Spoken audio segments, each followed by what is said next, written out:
Primetime News welcomes you to the week's last edition. I'm your anchor for the evening, Michael Madimba.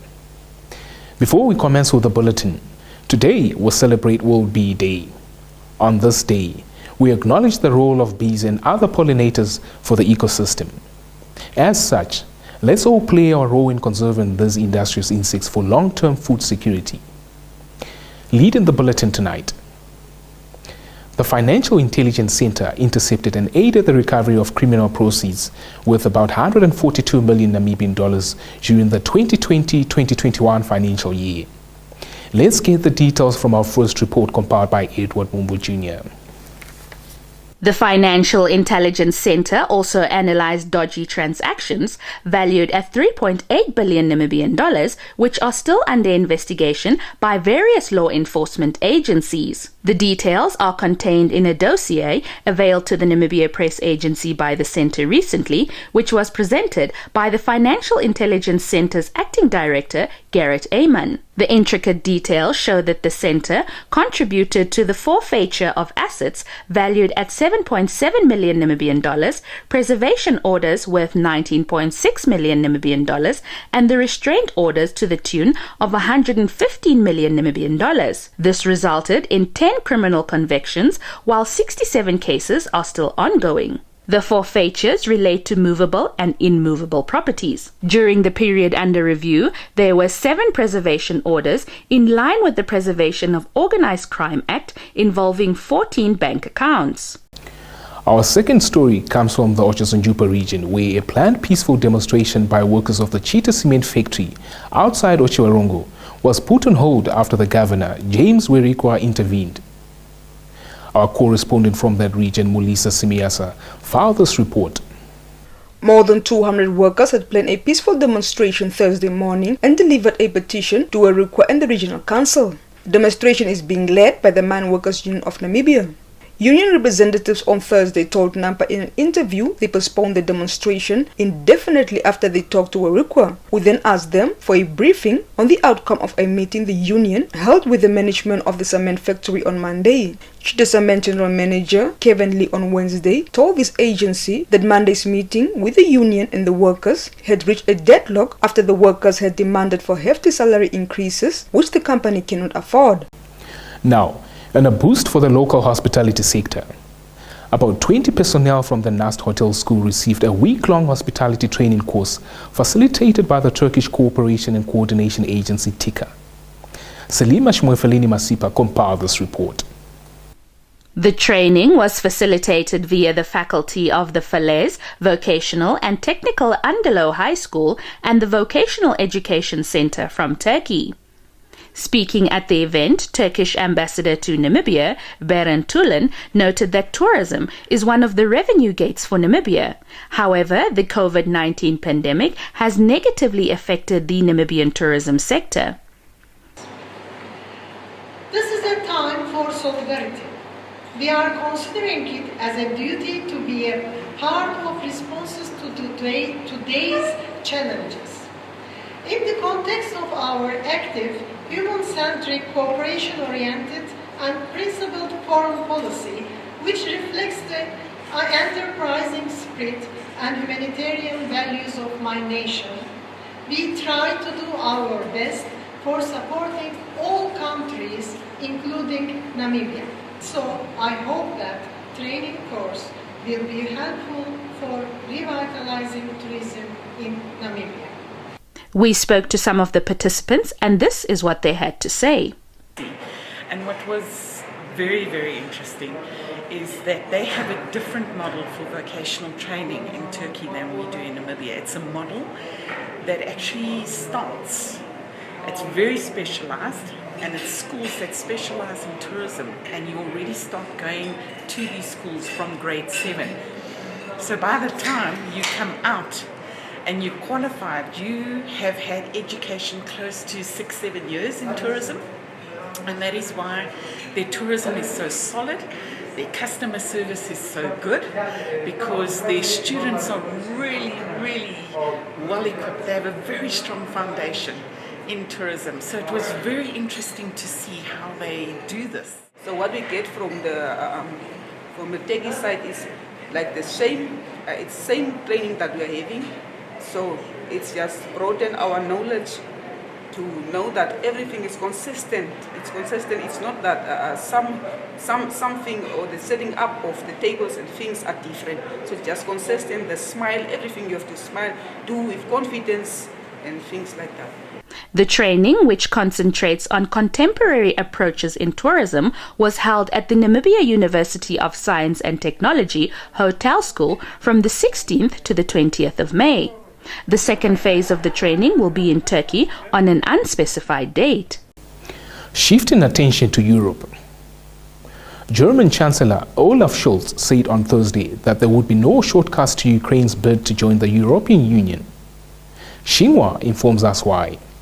The European Commission is expected to complete its initial assessment of Ukraine's EU membership application by the end of June, Scholz said in his address to the Bundestag, the lower house of the German parliament. Scholz noted not allowing shortcuts on the country's road to the EU, however, is an imperative of fairness towards the other countries of the Western Balkans. Accession to the EU can take several years. The Western Balkan countries of Montenegro, Serbia, Albania, and North Macedonia have been recognized candidate countries for between 8 and 17 years.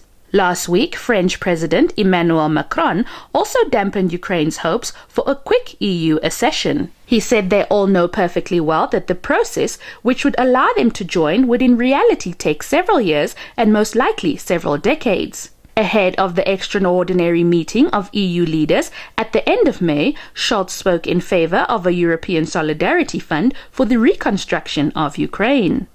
When we return, we cast spotlight on business developments in East Africa.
In our primetime B segment tonight, we begin in East Africa's second biggest economy, Tanzania, where the Ports Authority has opened liaison offices in neighboring landlocked countries in order to attract more businesses. Xinhua furnishes us with the details. He told lawmakers in the capital, Dodoma, the Tanzanian Ports Authority has opened offices in Rwanda, Malawi, Zambia, and the Democratic Republic of Congo. Majaliwa said the offices have been tasked to attract businessmen using Tanzania's ports. He said the move followed the upgrading of the ports Dar es Salaam, Mtwara, and Tanga. Majaliwa was responding to a question in Parliament about the government's measures to attract traders from neighboring countries to use the country's upgraded ports. On to global business news. The world's political and business elite will gather in Davos, Switzerland next week after a 2-year break caused by COVID-19, with the Ukraine war set to dominate the exclusive Swiss Mountain Summit. The world has changed drastically since the last time the World Economic Forum took place in person at the ski resort in January 2020. AFP brings us more. After a virtual forum in 2021, the postponement of this year's in-person event due to the Omicron variant, the World Economic Forum returns to Davos on Monday under the theme History at a Turning Point. More than 50 heads of state or government will be among the 2,500 delegates ranging from business leaders to academics and civil society figures attending the 4-day gathering. Some of the biggest names include Germany's new Chancellor, Olaf Scholz, European Union's Chief, Ursula von der Leyen, NATO head Jens Stoltenberg, and US climate envoy John Kerry. While war will overshadow the meeting, the forum will also have panels on everything from climate change to rising energy prices, global supply chain problems, gender inequality, poverty, football, and the metaverse. Stay tuned for the sports news, but first, the economics roundup followed by the weather forecast.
Welcome to Sport Planet, where we bring you all things sport.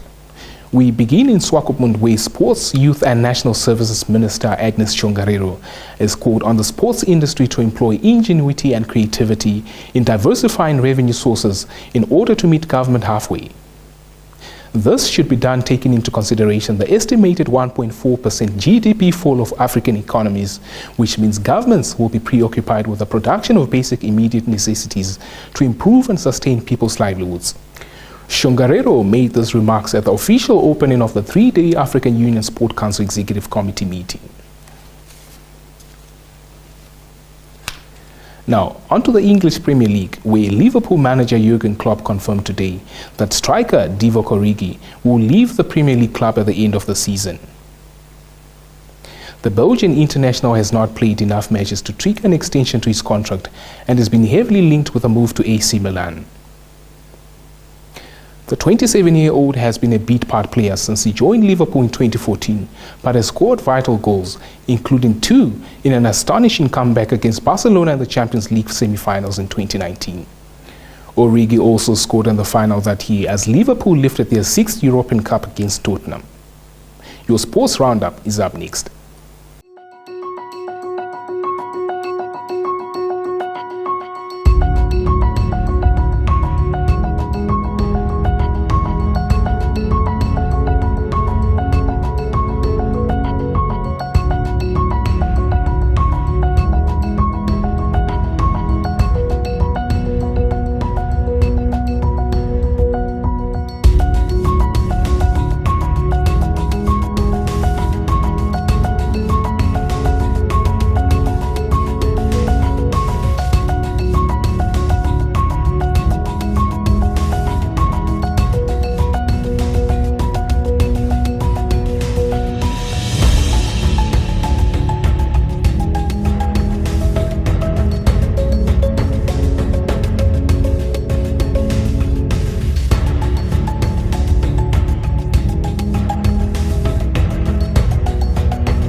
That's all the news we had for you this evening. Thanks for watching. If you're new to this channel, please subscribe, like, share and click the notifications bell to stay posted on the latest happenings locally and globally. Also, feel free to interact with us in the comment section. Catch us on Monday next week as we bring you yet another edition of Prime Time News. From myself, Michael Madimba, and the entire production crew, it's good night.